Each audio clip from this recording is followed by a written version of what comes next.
et notre ami Rachel Kahn est venu, Je suis assez et d'accord la avec vous, transition est toute trouvée, on va créer peut-être un nouveau bidule. Un bidule. Le Haut Commissariat de mes genoux. Donc, si vous voulez. Bon, Encore si c'était ça, c'était plus intéressant. Bon, je retire évidemment cette expression triviale, je la retire, mais elle pose évidemment un problème, parce que on va en parler avec Rachel Kahn. C'est encore quelque chose où on va placer un copain à la tête, on va mettre quelques chauffeurs là-dedans, et ça va encore nous coûter de l'argent. Bon, et sur le fond, c'est acter la diaspora, acter le communautarisme, et Rachel Kahn va en parler mieux que moi. Mais avant cela, je voudrais précisément vous dire de quoi il s'agit. C'est avec la participation de plusieurs personnalités, plusieurs noms sont évoqués. Lilian Thuram, d'ailleurs, Lilian Thuram, il est ultramarin, il est né à Pointe-à-Pitre. Ouais, je sais. C'est quand même très extraordinaire, et on lui dit qu'il n'appartient pas, ou en tout cas il appartient à une diaspora, c'est ce qu'on lui dirait. Exactement. Je trouve ça absolument Comme incroyable. Christiane Taubira, par ailleurs, en Guyane. Najat Vallaud-Belkacem, Christiane Taubira, encore Pape Ndiaye. Jordan Bardella a dit au commissariat à la diversité, le nouveau gadget d'un président de la République qui n'a plus aucun contact avec la réalité de nos compatriotes. La France n'a pas besoin de ce nouveau machin bureaucratique qui ne servira qu'à placer les proches du pouvoir et à alimenter une vision communautariste de la société. Honnêtement, il y a unanimité. Et je suis pas sûr d'ailleurs que ça sache et que ça se fasse. Et je suis pas sûr non plus que ceux qui sont cités, je suis pas sûr que Lilian Thuram ait envie d'être dans ce haut commissariat. Rachel Kahn. Non, et pour moi, vous savez, quand j'ai appris cette proposition-là, je trouve que c'est d'une extrême violence, en fait. Je suis d'accord avec vous, c'est un nouveau machin, mais en réalité, c'est d'une violence politique. Mettre une nouvelle fois la race au centre, effacer finalement notre citoyenneté, parce que c'est ça, diviser la société plus qu'elle ne l'est, et finalement, c'est accompagner un chaos qui est déjà en place. Donc c'est faire le jeu totalement de LFI, de l'extrême gauche, racialisé. Alors ce mot diversité, vous savez, moi, j'ai appris que j'étais de la diversité après les élections de Obama. Un jour, on m'a dit, toi, t'es de la diversité. Je ne savais pas que j'étais de la diversité. Je croyais que la diversité, c'était quand on était tous ensemble. Alors après, j'ai appris que j'étais racisée. Ça non plus, je ne savais pas. Moi, je n'ai pas été élevée comme ça. Notre nation, notre France est une. Ce qui fait sa souveraineté, c'est notre unité. On a besoin d'être rassemblés par rapport aux ingérences étrangères. Et je ne parle pas de celles qu'Emmanuel Macron évoque. Je parle de l'entrisme, notamment, de l'islamisme. Je parle de l'antisémitisme. On a besoin d'être unis derrière un drapeau pour être fort. Et la France est une et indivisible, c'est ça qui est le plus étonnant. Et un président de la République doit défendre cette idée-là. Richard Millet. Je pensais... Micro.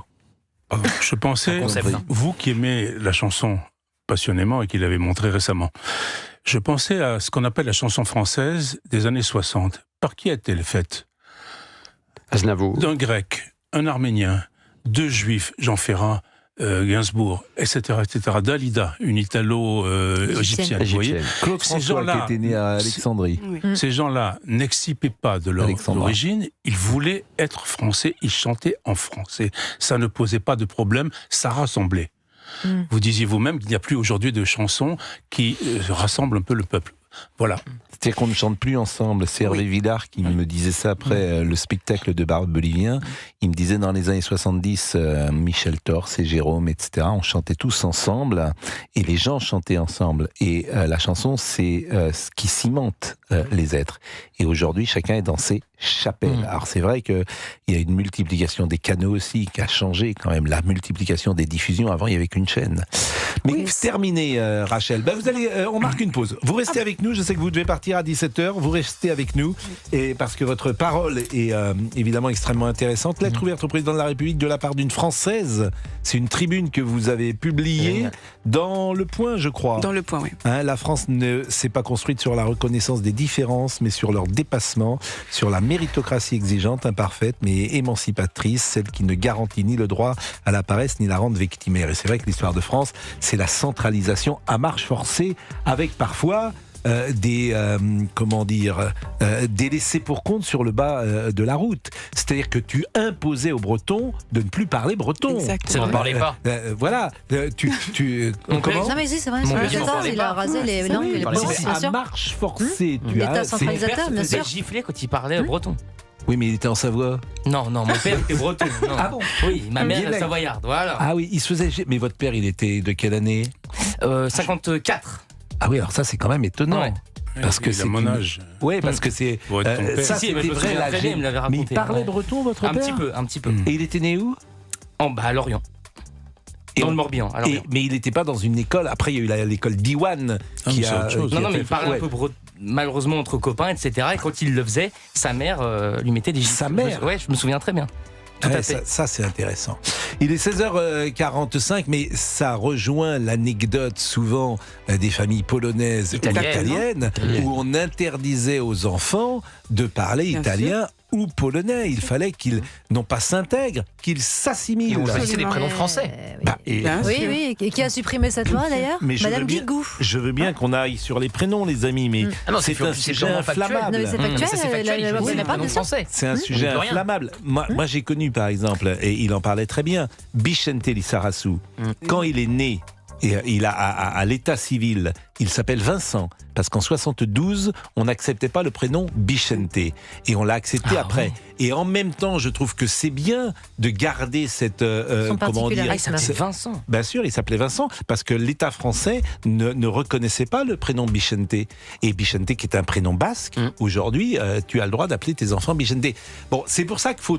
À la fois, il faut garder sans doute une part d'identité, mais personne n'a imaginé que Vicente Lizarazu n'était pas assimilé à la société Mais française. un président de la Bah, République, tu vois bien. un président de la République n'est pas là pour vous mettre dans des cases. Une fois qu'on a dit ce que vous avez dit, Oui.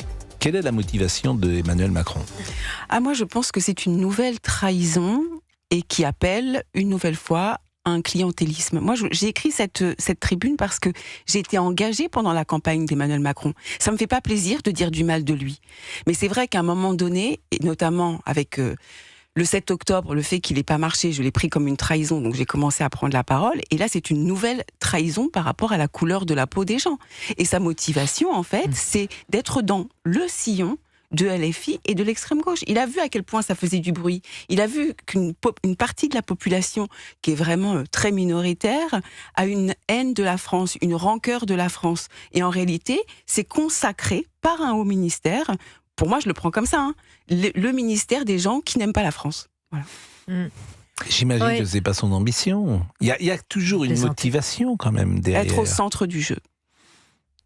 Sabrina Medjeber. Moi, je trouve que cette annonce arrive, comment dire, juste avant les élections municipales. Et pour moi, je l'interprète comme un barrage républicain contre la poussée, la montée de la droite dans les sondages, puisque la référence à Trump me fait croire qu'il est dans la continuité de Gabriel Attal lorsqu'il appelait à voter LFI plutôt que LERN lors des élections législatives. Donc moi, je l'interprète politiquement comme un barrage républicain en avance. Oui, mais c'est pour les élections l'inverse. municipales. C'est l'inverse d'un barrage républicain. Quand on vous enferme dans vos origines, Rachel Kahn. quand on vous enferme dans vos origines, on rompt totalement avec la promesse républicaine. Mais ma chère Rachel, il est absolument cohérent, Emmanuel Macron. C'est lui qui parlait dans son discours de les Algériens, les Comoriens, les Maliens. Il a ethnicisé la société. Je sais bien. Emmanuel La Macron. motivation, Gauthier Lebret, la motivation, elle m'intéresse. Et certains disent, ils pensent à 2032, c'est la même stratégie que Mélenchon, même s'il ne dit pas les mêmes choses et même si les objectifs ne sont pas les mêmes. Ben, je suis 100% d'accord avec ce qu'a dit Rachel. Évidemment que c'est faire le jeu de la France insoumise qui parle des races en permanence, d'être racisé. D'ailleurs, c'est ce que disait Rachel dans son livre, dans cette réponse que vous aviez écrit, chère Rachel, dans Racé. Emmanuel Macron, je vous rappelle qu'en 2022, il fait un second tour cap à gauche, parce qu'il voit le score de Jean-Luc Mélenchon, il se dit qu'à droite, il n'a pas de réserve de voix, puisqu'ils voteront ses électeurs Marine Le Pen, donc c'est cap à gauche, avec des déplacements bien précis dans certains quartiers de France, avec des propos, comment dirais-je, plutôt sympathiques sur le voile, souvenez-vous, face à une jeune fille voilée, donc Oui. vous en souvenez, donc c'est pas la première fois, c'est une espèce de caméléon qui, en fonction des tendances, décide de pencher plutôt à droite ou plutôt à gauche. Il penche de plus en plus à gauche. Donc voilà, effectivement, c'est cette manière de... Mais vous ne me donnez pas la motivation. La motivation... Quel est l'objectif qu'il poursuit? Il reste un an. Mais je suis pas dans la tête du président de la République qui reste effectivement un an. Que peut-il faire si ce n'est d'inventer des bidules pareils? Qu'est-ce qui lui reste? Il lui reste la scène internationale ou cela? Christophe Bordet. Moi, je suis assez étonné qu'on soit encore étonné par ce genre de proposition d'Emmanuel Macron. Parce que je l'ai entendu la semaine dernière, par exemple, dans un discours, et il remettait sur la table le multiculturalisme. C'est son truc. Il a toujours été là-dedans. Donc lui, il dit, ben voilà... il faut mettre en avant un certain nombre de gens qui ont des origines, alors subsahariennes ou autres, etc. Il faut le mettre en avant en permanence. Il met Lilian Thuram, qui est né à Pointe-à-Pitre. Mais attendez, pardon. C'est-à-dire que les Noirs ne sont pas les Blancs, c'est ça que ça veut dire? Ça veut surtout dire... Mais oui, mais il joue là-dessus. Il joue là-dessus pour diviser la société.